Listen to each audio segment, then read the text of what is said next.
Assalamualaikum warahmatullahi wabarakatuh. Jadi perkenalkan, nama saya Aisyah Regilia dengan NIM 2021 31175. Di sini saya akan mempresentasikan tugas UAS saya, tugas UAS dari metode penelitian.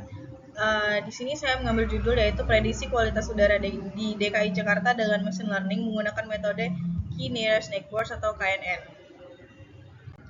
Nah, ada pun latar belakangnya itu pertumbuhan dan perkembangan ekonomi suatu kota menjadi salah satu faktor penyebab terjadinya pencemaran udara karena kualitas udara telah bercampur dengan berbagai komponen senyawa kimia seperti gas buangan kendaraan bermotor dan limbah asap pabrik. Data mining merupakan suatu metode untuk mengetahui informasi mengenai pencemaran udara di kota Jakarta.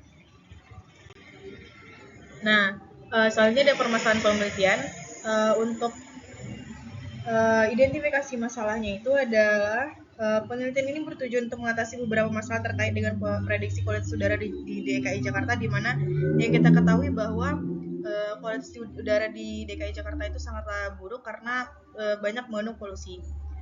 Untuk 1.2.2-nya itu ada ruang lingkup masalah.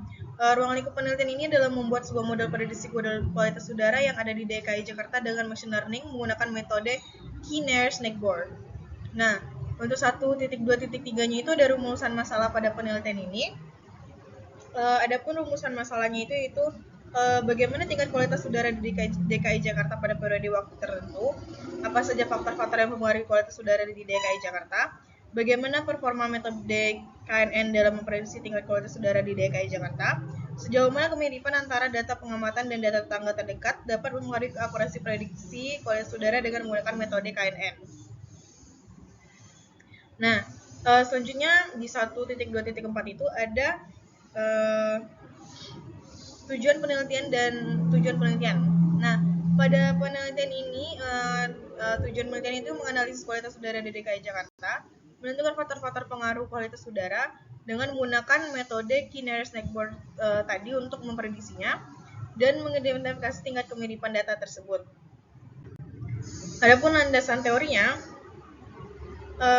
di 2.1 itu ada tinjauan pustaka. Kualitas udara di wilayah perkotaan khususnya DKI Jakarta telah menjadi perhatian utama akibat meningkatnya polusi yang dapat berdampak negatif pada kesehatan dan lingkungan. Dan untuk 2.2-nya itu ada landasan teori, di mana landasan teori ini ada terdiri dari 3. Yang pertama ada polusi udara. Polusi udara merupakan hasil dari proses buangan yang dihasilkan dari aktivitas manusia dalam memenuhi kebutuhannya.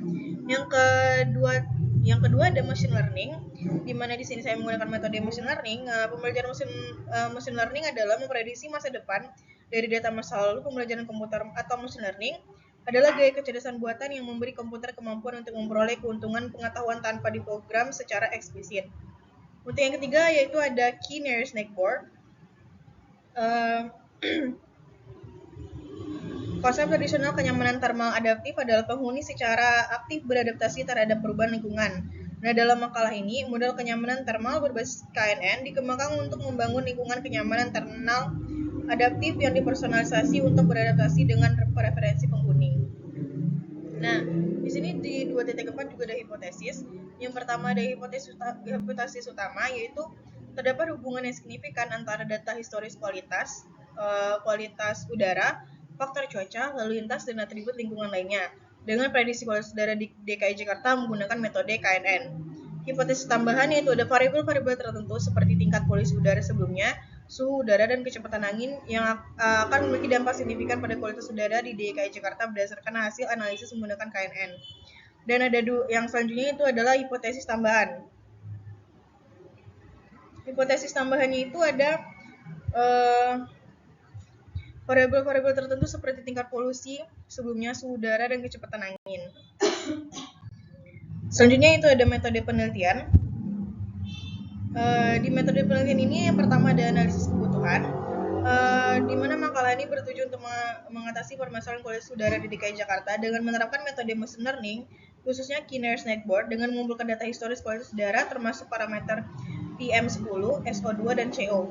Penelitian ini akan mengidentifikasi pola dan tren yang mungkin mempengaruhi kualitas udara. Selanjutnya ada perancangan penelitian, di mana di perancangan penelitian itu ada identifikasi masalah, tujuan penelitian, manfaat penelitian, metode penelitian, pre-processing data, pemilihan fitur, pengembangan model, evaluasi model, analisis dan pembahasan, kesimpulan dan rekomendasi, dokumentasi dan presentasi, validasi dan peer review, dan penyebaran hasil. Nah, di bab selanjutnya itu ada tagging analisis. Di sini menggunakan import Panda, SQL model selection, pre-processing, neckboard, matrix, accuracy score, classification report, confusion matrix, dan ada matplotlib, pyplot, SPLT, 6P SNP, dan ada input running. Nah, di penjelasannya, kode ini memberikan dasar untuk analisis dan pemodelan data dengan menggunakan KNN untuk klasifikasi dan menyertakan beberapa metrik evaluasi serta visualisasi dengan bantuan matplotlib dan NumPy. Peringatan diabaikan untuk mengurangi gangguan selama eksekusi.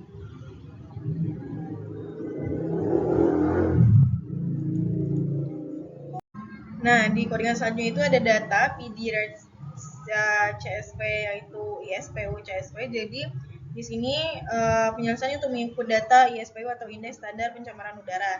Nah, di sini saya menggunakan data dari 2021 karena saya sudah mencari untuk data 2024 itu tidak ada data terbarunya.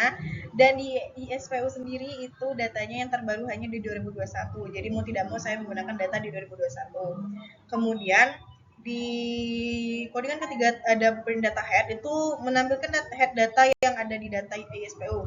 Di sini tertera tahun 2021.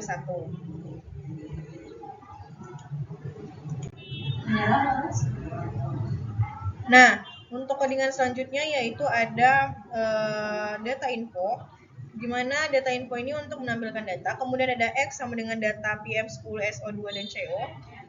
Baris code X data PM10, SO2 dan CO digunakan untuk pembuatan data frame baru ini disebut dengan X yang berisi 3 fitur utama yaitu PM10 itu particulate matter 10, SO2 itu sulfur dioksida dan CO atau karbon monoksida. Yang diambil dari data frame masih disebut data. Nah, di selanjutnya itu ada from SQL processing import label encoder, encode label encoder, Y sama dengan data kategori, tempnya Y sama dengan encode.fit underscore transform, Y sama dengan PD data frame, data Y, columns, temp columns. Nah, jadi penjelasannya itu baris code from SQL pre-processing import label encoder itu mengimport kelas label encoder dari pustaka scikit-learn yang berguna untuk mengkodekan variabel kategori menjadi referensi numerik. Selanjutnya, objek label encoder diciptakan dengan nama encode. Variabelnya diinisialisasi sebagai data frame yang berisi kolom kategori. Nah, selanjutnya itu ada xtrend, xtest, ytrend, ytest, dan ada trend underscore test underscore split, xy, test size itu 0,2 dan random stand itu 42. Nah, di sini menggunakan fungsi trend test split dari scikit-learn untuk membagi dataset menjadi 4 subset yaitu xtrend, xtest, ytrend, dan ytest. Fitur X dan targetnya dipisahkan dengan proporsi 80 berbanding 20, di mana 80% digunakan untuk latihan dan 20% untuk pengujian. Selanjutnya itu ada scalar sama dengan standar scalar, xtrendnya scalar fit, xtestnya itu scalar fit transform atau xtest, test data sama dengan PD data frame, data x underscore test, kolomnya itu x columns. Nah, di sini membuat objek scalar dari kelas standar scalar yang akan digunakan untuk melakukan normalisasi pada fitur-fitur data. Kemudian metode fit transform digunakan untuk menghitung min, dan standar deviasi dari set pelatihan xtrend dan secara bersamaan melakukan normalisasi pada data pelatihan.